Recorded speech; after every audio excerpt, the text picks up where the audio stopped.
जय हिंद दोस्तों। SSB interview का सबसे अहम पार्ट होता है पीपी एंड डीटी। जिन बच्चों को पीपी डीटी करना अच्छे से आ गया उनका स्क्रीन इन तय माना जाता है। तो आइए स्टार्ट करते हैं पीपी डीटी के इस प्रैक्टिस सेशन को। इसी पिक्चर को मैंने इंस्टाग्राम पर भी अपलोड किया था और वहाँ पर काफ़ी सारे बच्चों ने अपनी स्टोरीज भी लिखी हुई है। जिन बच्चों ने स्टोरीज लिखी थी वो बच्चे देख सकते हैं कि किस तरह से स्टोरी को और अच्छे से इंप्रूव किया जा सकता है, रिफाइन किया जा सकता है। So let's come to the picture. सबसे पहले जब हम इस पिक्चर को देख रहे हैं तो यहाँ पर हमें जो है किसी घर के अंदर का सीन दिख रहा है।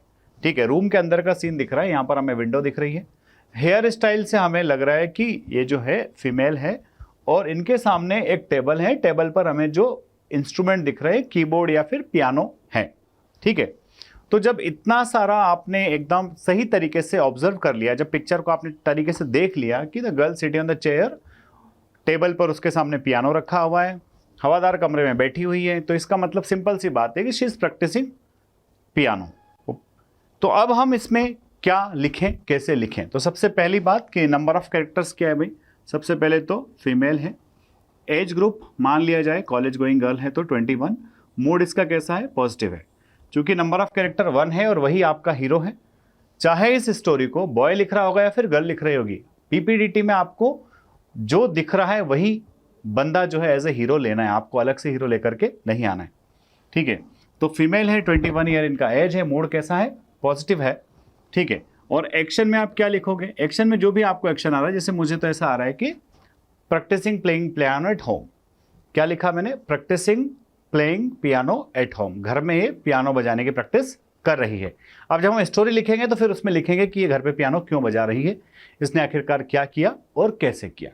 तो आइए आगे बढ़ते हैं अपनी स्टोरी के अंदर। जब तक मैं आपको अपनी स्टोरी बताता हूँ, एसएसबी इंटरव्यू के नए बैचेस जो है 15 डेज का प्रोग्राम है, रिजल्ट ओरिएंटेड अप्रोच के साथ बिल्कुल पढ़ाया जा रहा है। सारे टेस्ट जो एसएसबी के एक्स एसेसर्स के द्वारा कराए जा रहे हैं और रियल टाइम फीडबैक भी दिया जा रहा है। जो असेसर्स हैं colonel Manoj Barman sir, Satish Yadav sir, Somal sir और मैं, हम चारों लोग आपके साथ में रहेंगे, साथ में संध्या मैम भी रहेगी।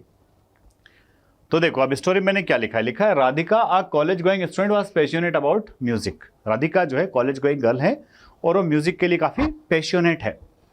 Along with her studies, she dedicated 1 hour daily to practice the keyboard. अपनी कॉलेज की पढ़ाई तो करती करती है, उस पढ़ाई के साथ साथ she dedicated 1 hour for the piano.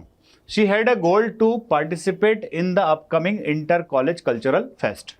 उसका गोल ये था कि भाई इस बार जो इंटर कॉलेज कल्चरल फेस्ट होता है उस फेस्ट के अंदर मुझे पार्टिसिपेट करना है। ठीक है, Where she wanted to represent her college in the instrumental music competition, जहां वो अपने कॉलेज को रिप्रेजेंट करना चाहती थी। किस चीज के लिए? इंस्ट्रूमेंटल म्यूजिक के लिए। ठीक है, every morning after completing her academic work she sat near the window in her room to practise as the fresh air kept her motivated and focused.